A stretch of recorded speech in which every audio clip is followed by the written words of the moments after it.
होते आणि पाटील नावाचे एसपी तिथं होते। आम्ही बोलत असताना काही गोष्टी मांडत असताना एक तर उडवाउडवीची उत्तरं ही CIDच्या अधिकाऱ्यांकडून देण्यात आली। रामाजन साहेब शांत होते, पण पाटील हे जे अधिकारी आहेत अतिशय उडवाउडवीची उत्तरं, त्याच्यामध्ये काय हा आमच्या तपासाचा भाग नाही। आम्ही म्हणालो की VK सिंगली राज्य सरकारचं एक टेंडर जे अजितदादांनी मुद्दामून पुढाकार घेऊन त्या बैठकीमध्ये देवेंद्र फडणवीस साहेब, एकनाथ शिंदे साहेब सुद्धा होते आणि त्याच्यामध्ये एक कुठेतरी लाईन होती की ज्या कंपनीचं विमान एखादा ॲक्सिडेंट झाला असेल त्या कंपनीला कॉन्ट्रॅक्ट द्यायचा नाही, असं एक मोठं टेंडर तिथं काढण्यात आलं होतं। दादांनी त्यासाठी पुढाकार घेतला होता आणि मग VK सिंग मंत्रालयात जाऊन भांडून त्यांनी ते जे टेंडर आहे ते कॅन्सल रद्द करून घेतलं आणि त्याच्यातून त्याचा आता मस्तपैकी धंदा सुरू आहे। मग आम्ही त्यांना विचारलं ते टेंडर का कॅन्सल करण्यात आलं, त्याच्या मागे कुठेतरी सरकारचे लोक या व्यक्तीच्या मागे आहेत का, असे काही मुद्दे तिथं मांडले। त्याच्याचबरोबर आम्ही त्यांना काही प्रश्न केले, त्यांनी म्हणले आम्ही खूप खोलात गेलोय। म्हणलं काय खोलात गेलोय, काही 5 प्रश्न आम्ही तिथं केले, उत्तरं पण चुकीची उत्तरं दिली। म्हणजे जसं काय अल्कोहोल टेस्ट करत असताना त्या पायलटची अल्कोहोल टेस्ट ही ऑफिसमध्ये झाली का कुठं झाली, त्यांनी सांगितली ऑफिसमध्ये झाली। खरं तर ती ऑफिसमध्ये झाली नव्हती, ती विमानाच्या आत तिथं कॉकपिटमध्ये झाली होती। मग आता तुम्हाला बेसिक प्रश्न विचारल्यानंतर तुम्ही चुकीची उत्तर देत असाल तर मग आत्तापर्यंत तुम्ही काय लोणचं केलंय का या सगळ्या प्रकरणाच्या बाबतीत? कारण का अशा पद्धतीने उडवाउडवीची उत्तरं जर CID कडनं दिली जात असतील तर आम्ही या सगळ्या गोष्टीचा निषेध करतो। मुद्दामून VK सिंगला वाचवलं जातंय, मुद्दामून अजितदादांचं तपासाचं प्रकरण हे दाबलं जातंय। अजितदादांना न्याय कसा दिला जाणार नाही याचा पूर्णपणे त्या ठिकाणी प्रयत्न हा सरकारमधून मोठ्या नेत्यांच्या माध्यमातून तिथं केला जातोय, असं आमच्या सगळ्यांचं त्याच्यामध्ये मत आहे। आम्ही म्हणालो खरात प्रकारांचं आपलं काय करत आहात, ते म्हणाले खरात प्रकरण हे आम्ही बघत नाही, पण SIDला आम्ही तुमचं पत्र दिलेलं आहे, SID या बाबतीत तपास करते। मग CIDला काम कशासाठी दिले, का नुसतं बसण्यासाठी दिले, का इथं गोट्या खेळण्यासाठी दिलेलं आहे? त्यामुळे कुठं ना कुठंतरी इथं सरकारवर दबाव आहे। आता तुम्ही काही प्रकरणात उदाहरणं घ्या, जेव्हा म्हणजे आता पालघर साधू हत्याकांड प्रकरण बघितलं, त्या काळामध्ये महाविकास आघाडीचं सरकार होतं, त्याच्यामध्ये 3 महिन्यामध्ये तपास पूर्ण झाला, चार्जशीट दाखल झाली। त्यानंतर खैरलांजी हत्याकांड 2006 मध्ये काही आठवड्यातच तपास पूर्ण झाला, चार्जशीट करण्यात आली। मग अजितदादांच्या बाबतीत 4 महिने तुम्ही काय करत आहात? या CIDवर आजच्या सरकारचं एक प्रेशर आहे, होम मंत्रालयाचं प्रेशर आहे, असं आमच्या सगळ्यांचं त्याच्यामध्ये मत आहे। त्यामुळे एवढे पुरावे देऊन सुद्धा जर हे सरकार आणि CIDचं काम करत नसेल तर हे हास्यास्पद आहे।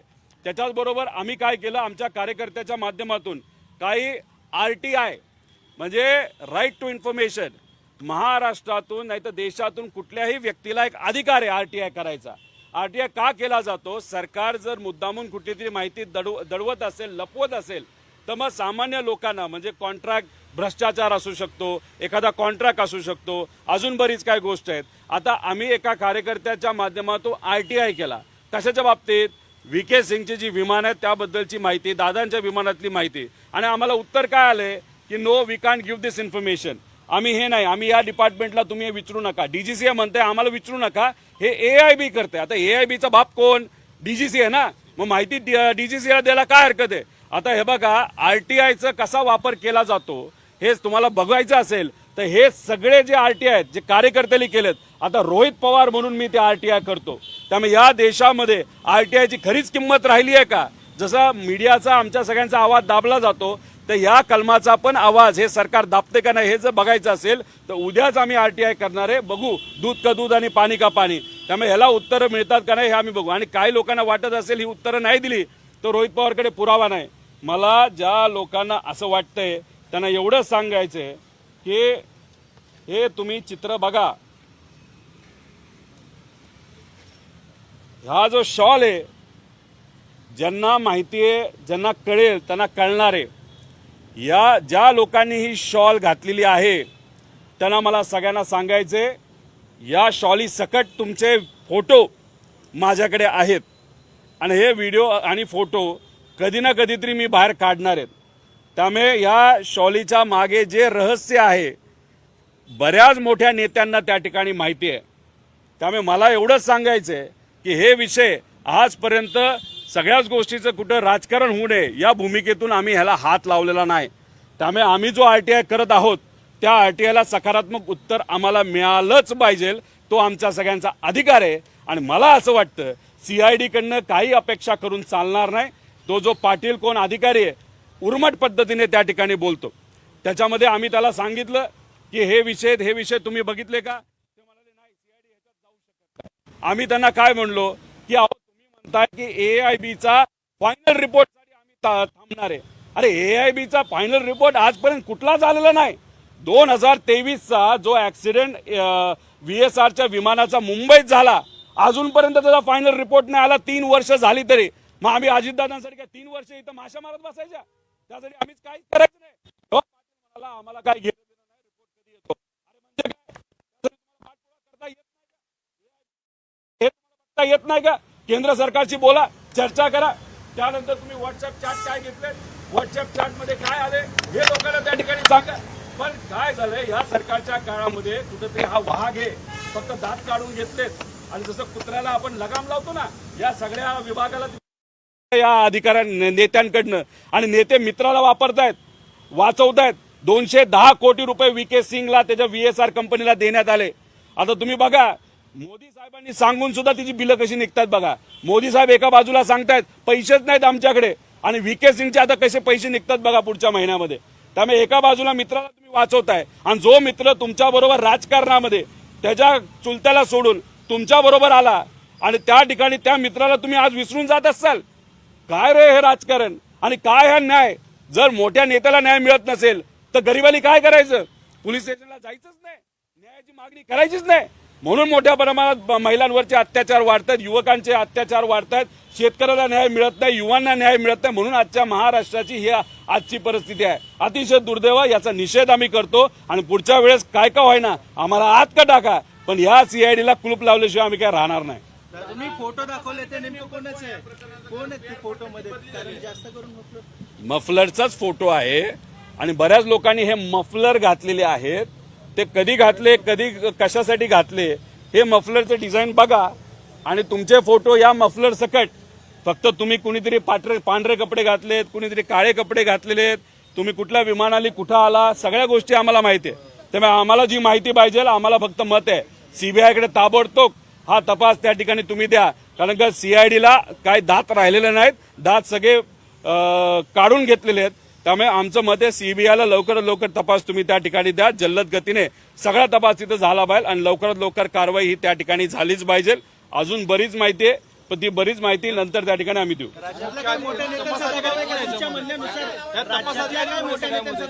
हा 100% दबाव आहे. आता तुम्ही मला सांगा अजितदादांचा पक्ष हा भाजपच्या मार्गदर्शनाखाली चालतो. जेव्हा आम्ही दादांच्या बाबतीत FIR व्हावा यासाठी मंत्रालयाजवळील एका पोलीस स्टेशनला त्या ठिकाणी गेलो होतो, मरीन ड्राईव्ह पोलीस स्टेशनला. तिथं माझ्याबरोबर कोण आलं होतं सत्ताधारी पक्षातून. तिथं एकतर आपले अमोल मिटकरी आले होते आणि नायकवडे आले होते. आता अमोल मिटकरींना परत एकदा संधी दिली का? नाही दिली. नायकवडेंना आता काय सांगितलं जाता? राजीनामा द्या. आता अजितदादांचा पक्ष हे करणार नाही असं मला तरी वाटतं. पण अजितदादांचा पक्ष ज्या पक्षाबरोबर आज सत्तेत आहे म्हणजे मोठा म्हणजे भाजप पक्षाकडे त्या ठिकाणी दबाव असावा. नायकवडेला बाहेर काढा, अमोल मिटकरीला देऊ नका. का उगा असलेली दादांच्या प्रकरणामध्ये त्या ठिकाणी लक्ष घातलं. आता ती ठोंबरेताई जी पदाधिकारी तिला नगरसेवक व्हायचं होतं कशाचं ते स्वीकृत, पण त्यांना सांगण्यात आलं जावा अजितदादांसाठी लढा, रोहित पवाराबरोबर जावा तुम्ही या बैठकीला त्या बैठकीला, रोहित पवारचा पाठिंबा द्या. म्हणजे हे काय चाललंय त्या ठिकाणी? म्हणजे दादांची बाजू मांडणाऱ्या लोकांवर अन्याय आणि दादांच्या विरोधात असणाऱ्या लोकांवर न्याय. म्हणजे हा तमाशा जो आहे ना तो दादा जिथून कुठून बघत असतील ते बघत असतील पण ह्या गलिच्छ लेवलचं वंगाळ हे राजकारण आम्हाला अजिबात त्या ठिकाणी पटत नाही. रुपाली ठोंबरेंना कोण म्हणलं चौकशी करू द्यायची नाही का? दादाच्या कुटुंबियांना चौकशी करू द्यायची नाही? बघा तुम्ही सातत्यानं टीका करताय मात्र ते स्वतः नाही तुम्ही सत्तेत आहात ना, तुम्ही सत्तेत आहात. MLC इलेक्शनसाठी वाटाघाटी करता, तुम्ही दिल्लीला जाता, कोणाला किती तिकीट मिळणार, कोणाला काय मिळणार हे तुम्ही चर्चा करता. 2 मिनिटं काढा अजितदादांसाठी, 2 मिनिटं काढा अमित शहा साहेबांशी बोलताना. अहो आम्ही एक पत्र दिलं CM साहेबांना महाराष्ट्राच्या की अजितदादांचं प्रकरण CBIकडे देण्यात यावं. मग आम्ही महिन्यानंतर परत स्मरणपत्र दिलं अमित शहा साहेब. पण CM साहेबांकडनं अजूनपर्यंत कदाचित तुमच्यापर्यंत प्रस्ताव आला नाही, नाही तर आला असेल. आमचा महाराष्ट्राचा CM साहेबांवर विश्वास आहे पण मग आलेला प्रस्ताव हा तुम्ही स्वीकारत नाही. मग का स्वीकारत नाही? एक तुमचा मित्रपक्ष म्हणून त्या ठिकाणी आम्ही विचारतो. आमचा नेता गेलाय आणि नेत्याबद्दल जर भाजप काहीच करणार नसेल तर आम्ही सत्तेतच राहत नाही अशी भूमिका मांडल्यानंतर लगेचच तिथं सीबीआयकडे प्रकरण पाठवण्यात येऊ शकतं. पण नाही, याच्यासाठी लढायला पाहिजे, लढलं पाहिजे. आज आमच्या अनेक कारवाई त्या ठिकाणी होतात तरी आम्ही लढतोय का? जर आपण आपल्या नेत्याबद्दल काकाबद्दल लढणार नसेल तर उद्या जाऊन गरिबांबद्दल आपण कसं लढणार आहे? आज काकाच्या बाबतीत आपल्या जवळच्या व्यक्तीबद्दल आपण घाबरून घरी बसलो तर उद्या जाऊन गरीब आला एखादा म्हणला मला न्याय द्या, एखादी पीडित महिला आली तर त्या लोकांना न्याय कसं देऊ? अरे आपण घरच्याच लोकांसाठी लढत नसेल तर गरिबासाठी कधी लढणार त्या ठिकाणी? त्यामुळे हा प्रश्न कुठं ना कुठेतरी सत्ताधारीमध्ये असणाऱ्या सर्वच पक्षांना त्या ठिकाणी पडला पाहिजे. पार्थ पवारांचं नाव येतं या सगळ्यामध्ये, जे तुम्ही नावं घेतलेली आहेत आता, इद्रिस नाईकवाडी, अमोल मिटकरी यांना सगळ्यांना बाहेर काढण्यामध्ये पार्थ पवारांचं नाव येते. त्यांच्या अंतर्गत पक्षाची सगळी कारणं बाहेर येतात. कसा असतो की जेव्हा अनुभव नसतो तेव्हा अनुभवी नेत्यांचं ऐकलं जातं. पार्थ राजकारणामध्ये नवीन आहे. अनुभवी लोक त्याला मार्गदर्शन करणारे मला असं वाटतं अजितदादांच्या पक्षातले नाही, भाजपच्या पक्षातले आहेत. त्यामुळे पार्थ आज कोणाचा जास्त ऐकतो तर कदाचित काकींचं जास्त ऐकत असावा आणि त्याच्या पलीकडे जाऊन आज भाजपचे प्रमुख नेते जे आहेत, जे मध्ये आधी तुम्हाला बातम्या कळतात ह्यांना भेटले त्यांना भेटले, भाजपचं प्रमुख मार्गदर्शन पार्थला असल्यामुळे पार्थ अशा पद्धतीने त्या ठिकाणी वागतोय. म्हणजे नायकवडींवर तिथं राजीनामा सांगणं म्हणजे हास्यास्पद आहे. अमोल बिटकरींना पदावर न काढणं, पद न देणं हे सुद्धा हास्यास्पद आहे. आणि ज्या ठोंबरेताई आहेत त्या लढतात, त्यांना पद न देणं हे सुद्धा हास्यास्पद आहे असं मला वाटतं. तुम्ही भाजपवर जे आरोप करताय ना, मुख्यमंत्र्यांची परवाची बाईट जर ऐकली, मुख्यमंत्री 2000 विधान परिषदेची जागा ही राष्ट्रवादी, तुम्ही भाजपचं नाव काढलात म्हणून की कसं दबाव आणतायत? 2017 मध्ये राष्ट्रवादीचा विधान परिषदेचा उमेदवार इथून होते. आता मुख्यमंत्री म्हणतात की राष्ट्रवादीने आमच्याकडे जागा मागितली, मग राष्ट्रवादीला कमकुवत करण्याचा प्रयत्न आहे का? आणि विधान परिषदेसाठी राष्ट्रवादीला केवळ 2 किंवा 1 जागेवर समाधान मानावं लागते. ही गोष्ट अजितदादांना कळाल्यामुळेच तर दादांचं मत होतं की दोन्ही पक्ष एकत्रित येऊन आपल्याला रस्त्यावरची लढाई त्या ठिकाणी लढावं लागेल आणि या सरकारच्या विरोधात जावं लागेल. ही दादांची भूमिका होती. कदाचित ही दादाची भूमिका कोणाला तरी पटली नसावी म्हणून दुर्दैवाने आज दादा आपल्यात नाही असं आपल्याला कदाचित म्हणावं लागेल. कारण का शेवटी कॉन्स्पिरसीचा मुद्दा आम्ही त्या ठिकाणी लढतोय आणि भाजपली खरे दात दाखवलेले आहेत. तिथं सांगतंय आमच्याकडे या, आम्ही आदेश देईल ते ऐका, आम्ही म्हणेल ते ऐका, नाही तर तुमच्याकडे बघतो. असं कदाचित भाजप कदाचित कुठं हे लोकांना आता स्पष्टपणे कळालेलं आहे की भाजपच कुठेतरी अजितदादांच्या पक्षाला चालवते. एकनाथ शिंदे साहेब मात्र त्या ठिकाणी कुठेतरी लढताना आपण बघू शकतो, पण तरी सुद्धा त्यांना वेगळ्या प्रकारचा दबाव आहे. त्यामुळे तिथं सुद्धा बऱ्याच ठिकाणी त्यांना माघार घेताना आपण सगळ्यांनी बघितलं. साताऱ्याचा जो काही भांडण झालं ते एकनाथ शिंदेना अजिबात आवडलं नाही, पण थोडं त्यांना माघार घ्यावी लागली. आज महाराष्ट्राला खंबीरपणे लढणारे नेते पाहिजे, कुठेतरी हार पत्करून झुकणारे नेते नको. पार्थ पवार आणि खडाजंगी झाल्याची भाजपला कुठलाही पक्ष जर गेला तर भाजपला तो सरेंडरच होतो. त्यामुळे अजितदादांचा पक्ष असो नाही तर एकनाथ शिंदे साहेबांचा पक्ष असो, हा सरेंडर झाला. आता तुम्ही बघा, जे आपले प्रहार जो पक्ष होता बच्चू कडू साहेब, पूर्वी कसं शेतकऱ्यासाठी लढायचे, आता कांद्याचा प्रश्न एवढा गरम झालाय, आता भाजप बरोबर गेल्यानंतर आणि एकनाथ शिंदे साहेबांवर गेल्यानंतर कसे शांत बसलेत. त्यामुळे जो पक्ष भाजप बरोबर प्रत्यक्ष अप्रत्यक्षपणे जातो तो सामान्य लोकांचे कधी लढत नाही, तो गुपचूप शांत झुकून फक्त लाचारी स्वीकारतो. हे आपल्याला अनेक वेळा बघायला मिळालेलं आहे. पार्थ पवार आणि छगन म्हणजे खडाजंगी झाली. पवारला गुंडाळत आहे का? जर गुंडाळत असेल तर एक भाऊ म्हणून तुम्ही साथ देणार का पार्थ पवार? काय सल्ला द्याल? भाजपच्या विरोधात आलं तर आमची साथ आहेच ना, पण भाजपला सोडून या ना.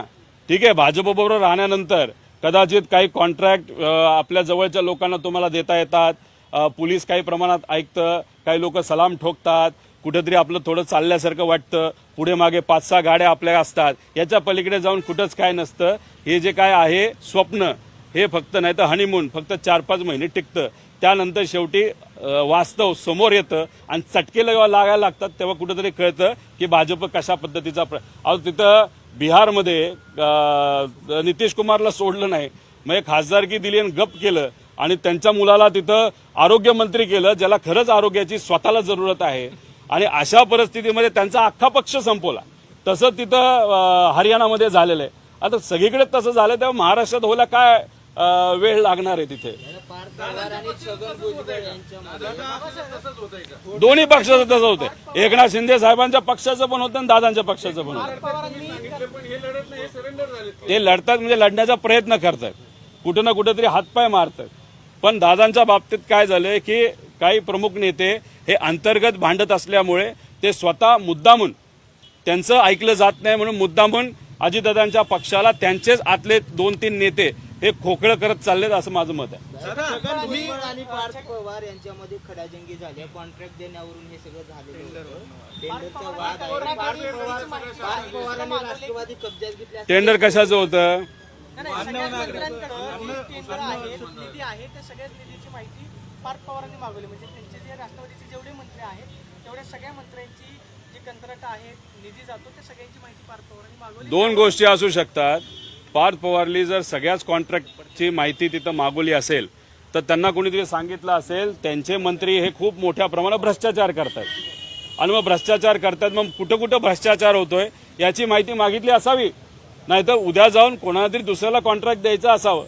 म्हणजे आज इथं सामान्य लोक लढतायत, अडचणीत आलेत, कायदा व सुव्यवस्थेची परिस्थिती अतिशय हलाखीची झाली.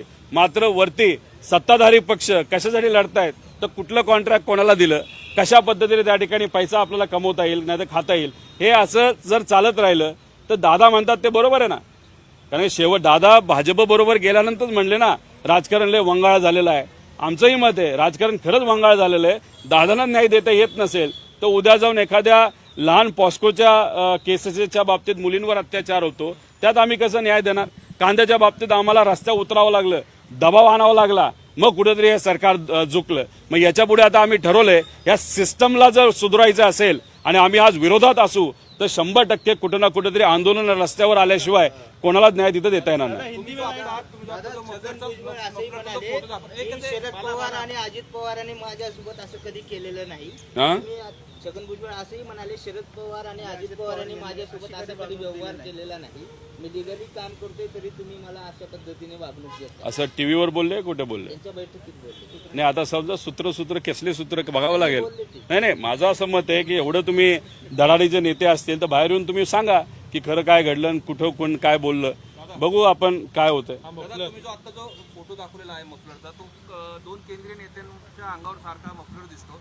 तुम्ही नाव घ्यायला काय घाबरताय का असं एकंदरीत दिसतंय? आजपर्यंत घाबरलोय का? असं वाटतंय कारण की तुम्ही फक्त तो फोटो दाखवताय. नाही आता हे मीडियाकडे काम दिले, तुम्ही शोधा आता हे. नाही हा अनेकांच्या खांद्यावर दिसतोय. नाही हा वेगळा मफलर आहे, हा वेगळा मफलर आहे, हा वेगळा मफलर आहे. एकाच ठिकाणी हा एकाच चेनच्या अंतर्गत, एका हॉटेलच्या चेनच्या अंतर्गत हा मफलर त्या ठिकाणी दिला जातो. ती कुठली चेन आणि कुठलं राज्य असू शकतं हे तुम्ही शोधा. 12 लोक गेलेत. भोगेवाडी 15 काळे पडळला विषारी दारूमुळे 12 लोकांचा मृत्यू झालेला आहे. एकीकडे सीपी म्हणतात 2 नंबरचे सगळे धंदे बंद. मग हे काय? हा बघा हे जे सीपी आहेत ना ते सांगकाम्या सीपी आहेत. त्यांना वरून जे सांगितलं जातं तेवढं फक्त केलं जातं. सीपी आल्यापासून या पुण्यामध्ये जर तुम्ही बघितलं पार रस्त्यावर नाही तर ब्रिजवर कोयतेली मारलं जातंय आणि मग उगाच काय नसताना सुद्धा इथं कुठेतरी जमावबंदीचा कायदा आणलाय. महाराष्ट्रात कुठंच नाही. आता जमावबंदीचा कायदा या महाराष्ट्रात कुठंच नसताना पुणे शहरामध्ये आणण्याचं कारण काय? त्याच्याचबरोबर जर दिवसा ढवळ्या कोयतेली लोकांना मारलं जात असेल, दिवे घाटामध्ये 200 पोरं कोयते घेऊन आणि तिथं दारू पिऊन ड्रग्ज घेऊन तमाशा करत असतील, पुण्यामध्ये ड्रग्जचं एवढं प्रमाण वाढलं असेल, त्यामुळे सीपी काय बोलतात आणि काय करतात ह्याच्याकडे आपण लक्ष देऊन काय करणार? हे बघा एकतर खोट्या प्रकारची जी दारू आहे ती मोठ्या प्रमाणात दिली जाते, ड्रग्ज मोठ्या प्रमाणात आहे आणि त्याच्याचबरोबर सीपी म्हणजे पोलीस विभाग तर जबाबदार आहेच. आता पोलीस हे सीपी आल्यानंतर काय केलं यांनी? परेड केला. कोणाचा परेड केला? गुंडांचा परेड केला. आता दुसऱ्यांदा जेव्हा बोलवलं तेच गुंड काळ्या गाडीमध्ये प्रवास करत असताना रील टाकतात आणि हिनवतात पोलिसांना, तरी सुद्धा पोलीस काहीच करू शकत नाही. ही आजच्या सीपींची परिस्थिती आहे. म्हणजे कुठंच काय सामान्य लोकांना नाही. फक्त मात्र काय करणार? आमचे जवळचे लोक असतील त्यांच्यावर केसेस करणार, त्यांना जेलमध्ये टाकणार. व्यावसायिक एखादी अडचण असेल तर मुद्दामून त्याला अडचणी आणणार. हे मात्र सीपीच्या माध्यमातून काम केलं जातं. आणि पुण्याची परिस्थिती बघायची झाली, जसं दारू खराब क्वालिटीची इथं मिळते तसंच पाण्याची सुद्धा अतिशय हलाखीची परिस्थिती आपल्या पुण्याची झालेली आहे. गटर गंगेतलं सुद्धा टँकरच्या माध्यमातून पाणी तिथं दिलं जातं आणि टँकरमधून पुणेकरात नुसते पुणेकर पिंपरी चिंचवड सोडा 1000 कोटी रुपये प्रायव्हेट लोक म्हणजे टँकर माफिया तिथं वसूल करतात. त्याच्याबद्दल कुणी काय करणार आहे का? दादा काल पोलिसांनी हे प्रकरण सर खोटे रिपोर्ट दिले म्हणे 8 अटकने गेले लोक प्रत्यक्षात 8 लोक मेले विषारी दारूमुळे. कोणीच काही करत नाही. हा काय प्रकार आहे? कोणाला काहीच करायचं नाही. बघा अजितदादांच्या बाबतीत सगळं काय माहीत असताना काय झालंय त्या तपासाचं काहीच नाही ना. संत गटीने म्हणजे कदाचित आता जर स्पर्धा लावली सीआयडीची आणि एका कासवाची तर कासव जिंकेल अशी परिस्थिती आहे. नाही चौकशी झाली पाहिजे ना.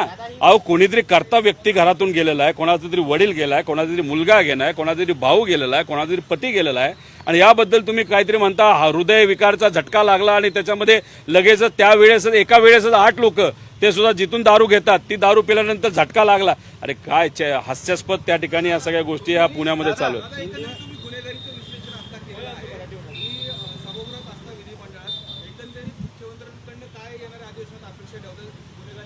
महिलांच्या बाबतीत शक्ती कायदा आणलाच गेला पाहिजे यासाठी आम्ही अग्रसर आहोत आणि आम्ही म्हणजे मी स्वतः पुराव्यासकट सांगतो कमीत कमी 200 प्रश्न मांडतो. म्हणजे मी ऑफिशियली 200 प्रश्न जेव्हा सिस्टमच्या माध्यमातून विधिमंडळामध्ये त्या ठिकाणी देतो तेव्हा माझा 5-6 लागतात. 5-6 कुठे लागतात? 20व्या नंबरला 25व्या नंबरला. काय झालंय विधिमंडळामध्ये सुद्धा असं म्हणलं जातं पैसे घेऊनच काम केलं जातं. एखाद्याचा प्रश्न लावायचा असेल नाही तर काढायचा असेल, लावायचा असेल तर पैसे घेतात आणि काढायचा असेल तर कॉन्ट्रॅक्टर पैसे देतो.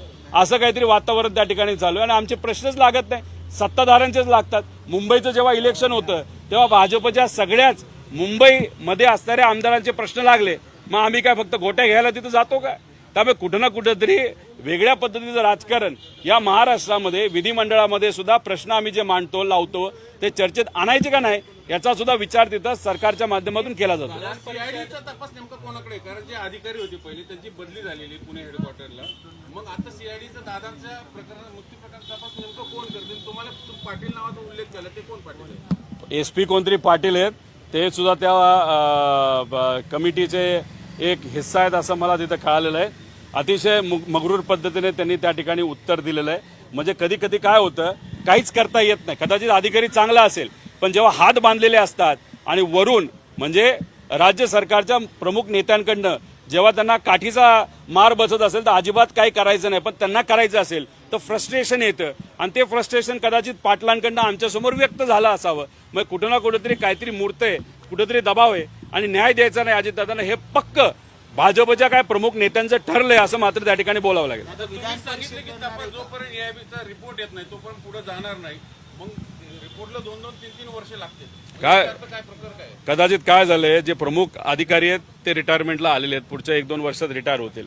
त्यांचं मत असावं की काय हे एकदम कॉन्ट्रोवर्शियल विषय आहे, याच्यामध्ये मोठे मोठे नेते अडकू शकतील आणि उद्या जाऊन आम्हाला जर एखादी कमिटी वगैरे पाहिजे असेल तर आमची अडचण येऊ शकते. त्यामुळे काय आहे आपण कुठेतरी कोणावर ते खापर फोडलं पाहिजे. खापर कोणावर फोडायचं? AIBवर फोडू, कारण AIB तसंही तपास लवकर देत नाही. 2023चा ऍक्सिडेंट झालेला जो काही VSR विमान पडलं होतं मुंबईत ते अजूनपर्यंत 3 वर्ष झालं आलेलं नाही. एकदा तुम्हाला माहिती असेल जेव्हा आम्ही बारामतीला FIR करण्यासाठी गेलो एक बैठक तेव्हा घेतली, त्यानंतर एक तरी बैठक घेतली का? मग जेव्हा काँग्रेस आणि राष्ट्रवादीचं सरकार होतं तेव्हा 3-3 आठवड्यामध्ये जर तिथं CID काम करत असेल तर आता भाजपच्या काळामध्ये मात्र त्या ठिकाणी गुपचूप हाताची गडी तोंडावर बोट असं CIDचं काय झालंय असा आमचा प्रश्न आहे. सुनेत्रा पवारांनी अर्थ खातं मिळत नाही म्हणून पक्षाच्या बैठकीमध्ये नाराजी व्यक्त केली. अजित पवारांकडचं अर्थ खातं राष्ट्रवादीला दिलं जाईल अशा पद्धतीची चर्चा होती. मात्र काल दिलीप वळसे पाटील ज्यावेळेस दिल्लीमध्ये गेले आणि पत्रकारांनी ज्यावेळेस त्यांना अर्थ खात्यावरती विचारलं त्यावेळेस वहिनींनी त्यांना बोलण्यापासून अडवलं. खरंच अर्थ खातं राष्ट्रवादीला दिलं जात नाही की भाजपकडेच ठेवलं जाणार, काय वाटतं? भाजप काय देणार नाही अर्थ खातं. भाजपच्या हातामध्ये एखादा विषय गेला तर तो परत काही सुटत नसतो. आणि खरंच दादांवर जर प्रेम असेल, दादांना दिलेला शब्द हा महत्वाचा असेल, दादा नसताना सुद्धा त्या पद्धतीने सरकारने वागलं पाहिजे, भाजपली वागलं पाहिजे. पण भाजप तसं वागेल असं मला वाटत नाही. मला असं वाटतं कदाचित अर्थ खातं देणार नाही, कारण का दादा अर्थ खात्याच्या माध्यमातून भाजपचं पण नाक दाबत होते आणि शिंदे साहेबांचं पण नाक दाबत होते आणि आमदारांना निधी दिला जात होता, नाही तर विकास निधी जिथं कुठं बाहेर तिथं दिला जात होता. आता नाक दाबायचंच जे काही यंत्र आहे म्हणजे अर्थ खातं हे 100% तिथं बाहेर काढून घेतलंय.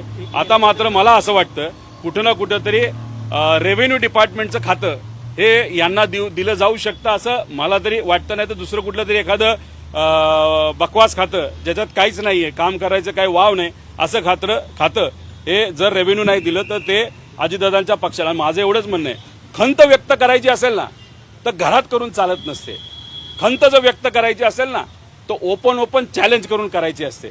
त्यामुळे जर खंत व्यक्त करायची असेल तर अमित शहा साहेबांसमोर करा, देवेंद्र फडणवीस साहेबांसमोर करा. असं आपल्याच पक्षात खंत व्यक्त करून विषय सुटतील असं मला तरी त्या ठिकाणी वाटत. विधान परिषद लढणार आहे का राष्ट्रवादी? जर महाराष्ट्रालाच गुंडाळलं असेल, संतांच्या विचारालाच गुंडाळलं असेल, शिवशाहू फुले आंबेडकरांच्या सगळ्या विचाराला जर गुंडाळलेलं असेल तर त्यासमोर एकनाथ शिंदे साहेबांचा पक्ष आणि अजितदादांचा पक्ष काय, या दोघांनाही गुंडाळलेलं यांना कळणार नाही अशी परिस्थिती आहे. त्यामुळे जेव्हा अमित शहा साहेब मुंबईत आले होते आणि म्हणले होते की आम्हाला कुबड्या नको, हे 2 कुबड्यात आता कमकुवत झालेल्या आहेत, त्या नक्कीच येत्या काळामध्ये 29ला नाही तर त्याच्या आधी जर निवडणूक आधी झाली तर तिथं भाजप स्वशक्तीवर एकटं त्या ठिकाणी लढणार. या पार्श्वभूमीवर तुम्ही अजितदादाच्या कुटुंबाला सत्तेतून बाहेर पडण्याचं आवाहन करणार का? ज्या पद्धतीने दमन सुरू आहे. माझा हक्क काय त्या पक्षावर बोलण्याचा. मी एवढंच तिथं म्हणेल की कुटुंब म्हणून मला एवढंच म्हणायचं, दादांचं जे स्वप्न होतं की कुठं ना कुठं तरी उद्या जाऊन लढून आपली सत्ता या महाराष्ट्रामध्ये आणायचं, ते स्वप्न जे कदाचित काही लोकांना असं वाटतं की आम्ही परकेत नाही तर आम्ही लांबचे, आम्हाला ते समजलं तर तुम्ही तर जवळचे, तुम्हाला ते समजलं पाहिजे असं मला तरी वाटतं. दादा हिंदी में बाइट दीजिए. अभी आज अपने सीआईडी के कार्यालय में भेंट दी है, वहाँ के अधिकारी से मिले हो आप, क्या बताए? देखो, ये सीआईडी जो डिपार्टमेंट है पहले बहुत फेमस था. ऐसे कहा जाता है कि जो यूरोप में अलग अलग जो पुलिस के डिपार्टमेंट होते हैं उससे अच्छा अगर डिपार्टमेंट कौन सा होगा, इंटरपोल या उससे भी, तो ये सीआईडी महाराष्ट्र का डिपार्टमेंट है. वो कब की बात है, जब कांग्रेस का सत्ता था या कांग्रेस की सरकार और हमारी सरकार तब थी. ऐसे बहुत सारे उदाहरण है कि जिसमें 15 दिन में उन्होंने वहां पे रिपोर्ट देके चार्जशीट की है. लेकिन अभी दादा के केस में लास्ट 4 महीनों से हम यहाँ पे प्रयत्न कर रहे हैं, हम कुछ यहाँ पे डॉक्यूमेंट्स दे रहे हैं. लेकिन आज मतलब लास्ट टाइम तो हम जब आए थे तब क्रिकेट खेलने के लिए ये सब अधिकारी गए थे. अभी हम आज जब आए तब हमको उत्तर देते और एक तो वो अधिकारी हमारे ऊपर गुस्सा हुए. हमने उनको डायरेक्ट एक प्रश्न किया जो शायद उनको अच्छा नहीं लगा, क्योंकि वो डायरेक्ट उनके एफिशिएंसी पे प्रश्न था. उन्होंने कहा कि ऐसा आप बात नहीं कर सकते. मैं बोला फिर बात करके फायदा क्या, हम निकल आए वहां से. अभी देखो, सीआईडी जो चैनल पे जो एक सीरियल थी वो सीरियल में भी अच्छी है. अभी इस सीआईडी में कुछ रहा नहीं ऐसे हमारा कहना है. आज सुबह लॉक लेके हम आए थे. अभी शायद कल जब आएंगे, परसों जब आएंगे, मोदी साहब ने कहा है जो डिपार्टमेंट काम नहीं कर रहे, यूजलेस डिपार्टमेंट है, वो बंद करो या खर्चा कम करो. तो हमारा कहना है सबसे यूजलेस डिपार्टमेंट आज कौन सा होगा, अनफॉर्चुनेटली ये हमको कहना पड़ रहा है कि ये सीआईडी डिपार्टमेंट है. बंद कर दो सीआईडी डिपार्टमेंट. कोई भी कुछ तपास वहां पे नहीं जा रहा. अभी मैं सत्ताधारी में रहने वाले लोगों को इतना ही बोल रहा हूं, ये जो फोटो है ये फोटो याद रखना. केंद्र के कुछ नेता, महाराष्ट्र के कुछ नेता, इसके पूरे फोटो मेरे पास है, लेकिन ये फोटो आज तक मैंने बाहर नहीं निकाले. मेरी विनती है मुझे ये फोटो बाहर भी नहीं निकालने. ये जो गमछा है, ये गमछा जिसने जिसने पहना था, सफेद कपड़े पे पहना था, ब्लैक कपड़े पे पहना था, अच्छे सूट पे पहना था, शेरवानी पे पहना था, ये सब हमारे पास है. ये फोटो हम निकालना नहीं चाहते. हमारी विनती इतनी है, एक तो ये तपास या इन्वेस्टिगेशन आप सीबीआई को जल्द से जल्द दो. एआईबी को हमको बोलना है, एविएशन मंत्री को हमको कहना है आपका दोस्त वीके सिंह है, हम जानते हैं, इमीडिएटली उसके ऊपर कार्रवाई आपको लेनी पड़ेगी. उसी के साथ मेरा और एक कहना है, ये आरटीआई के अंतर्गत हमने कुछ विषय आरटीआई के अंतर्गत कार्यकर्ता के माध्यम से ये यहाँ पे आरटीआई दिया है, लेकिन यह आरटीआई को हमको जो उत्तर आए ये हमको मालूम नहीं, दूसरा डिपार्टमेंट है. अभी हमने अगर डीजीसीआई को पूछा एआईबी का क्या चल रहा है, डीजीसीआई बोल रहे हमको क्या मालूम. अरे बाबा, डीजीसीआई को बोलना है, तू तो बाप है ना, तू प्रमुख डिपार्टमेंट है, तेरे अंदर एआईबी आता है, तो उसके बारे में इन्फॉर्मेशन देने की क्या आपको प्रॉब्लम आ रहा है. इसलिए ये मेरे कार्यकर्ता ने वहां पे ये आरटीआई किए थे, अभी मैं मेरे नाम पे करूंगा. तो मेरे नाम पे करने के बाद सीरियसली इस देश में मीडिया को तो दबाया जा रहा है, लेकिन आरटीआई को भी दबाया जा रहा है कि नहीं हम सिद्ध कर पाएंगे. और इसी के साथ एक सिस्टम है जो सरकार में है, जो पावर में, जो आरटीए के माध्यम से भी हमको इन्फॉर्मेशन नहीं दे रहा, तो अभी आगे जाके हम पूछेंगे। अभी देखते हैं सिस्टम इस हमारे आरटीए को क्या उत्तर देती है। 21 दिन में उत्तर आना चाहिए, 21 दिन में नहीं आया तो वैसे भी हर महीने हम सीआईडी ऑफिस वहां पे आते हैं, तो अगले 28 तारीख को हम सीआईडी ऑफिस आएंगे, वापस एक बार मांग करेंगे। हमारी अपेक्षा है कि इस ऑफिस पर आने की हमको नौबत न आए। जो सीएम साहब है उन्हें हमने शब्द दिया था, अमित शाह साहब के साथ हम जाएंगे, बैठेंगे और सीबीआई को इन्वेस्टिगेशन दिया जाएगा। अपेक्षा करते हैं हमको दिल्ली जाने की वहां पे संधि मिलेगी सीबीआई के सामने। इन्वेस्टिगेशन में किसी बड़े नेता का दबाव आ रहा है आप 100% महाराष्ट्र के भी नेता है और केंद्र का भी नेता है।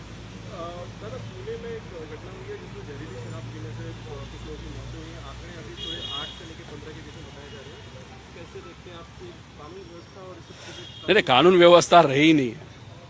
अभी अजीत दादा जो बड़े नेता है उनको न्याय नहीं दे पा रहे, बच्ची को न्याय नहीं दे पा रहे, कॉमन मैन को न्याय नहीं दे पा रहे। यहाँ पे ब्लैक मार्केटिंग इतने बड़े लेवल तक वहाँ पे चालू है। ये जो शराब थी, खराब क्वालिटी की शराब थी, वो ओपनली पुलिस के सपोर्ट से वहाँ पे बेची जा रही थी। अभी उसमें से 8 जन की अनफॉर्चुनेटली वहाँ पे मौत हुई। जब ये चर्चा में विषय आया तब कुछ पुलिस अधिकारी वहाँ पे बोले कि नहीं हार्ट अटैक से मरे। मतलब दारू पीने के बाद 8 ही लोगों को एक साथ वहाँ पे हार्ट अटैक आया। मतलब कहीं ना कहीं तो भी ये जो पुलिस डिपार्टमेंट है वो सिर्फ दिखावे के लिए है, वीआईपी सपोर्ट के लिए, वीआईपी सिक्योरिटी के लिए वहाँ पे है। उसी के साथ पूना ये जो शहर है वहाँ पे दिन में वहाँ पे हथियार लेके या एक्स लेके वहाँ पे लोगों को मारा जा रहा है। तो ये पुणे पहले वाला पुणे रहा नहीं, ये पुणे कहाँ ना कहाँ तो भी बिहार जैसा हो गया है, महाराष्ट्र बिहार जैसा हो गया, ऐसे हम सबको कहना पड़ेगा। आप देख रहे हो कि राष्ट्रवादी कांग्रेस में जो अजित पवारांका गुट है उनके इसमें बहुत सी हलचलें हो रही है। पार्थ पवार, छगन भुजबळ, पार्थ पवार और सुनील तटकरे ऐसे वाद विवाद के न्यूज़ हम बार बार देख रहे हैं, क्या कहना चाहिए? कैसे है, पार्थ पवार ये किसी के मार्गदर्शन में काम कर रहे हैं, लेकिन ये दिख रहा है कि उनके पक्ष के जो प्रमुख नेता है उनके मार्गदर्शन में वो काम नहीं कर रहा है। तो हमको जो पता चला है कि वो भाजपा के नेताओं के मार्गदर्शन में काम कर रहा है। तो पार्थ पवार को वही कहना है कि जो पक्ष हमारा है, अगर आप बीजेपी के नेताओं को बहुत सुनोगे तो आगे के 2 महीने में अपना पक्ष नहीं रहेगा आपका। और वहाँ पे पक्ष में भी कुछ ऐसे नेता है 2 या 3, उनका इम्पोर्टेंस उस पक्ष में कम होने के कारण जानबूझ के वो भाजपा का सुनते हुए पक्ष को और ज्यादा अड़चन में वहां पे लाने की कोशिश कर रहे हैं। तो कहाँ ना कहाँ भी रिमोट कंट्रोल ये भाजपा के पास है, लेकिन रिमोट कंट्रोल से पक्ष चलाने के बजाय पक्ष को वहां पे TNT यूज करके या बम यूज करके फोड़ा जा रहा है, ऐसा हम सबका डायरेक्ट कहना है।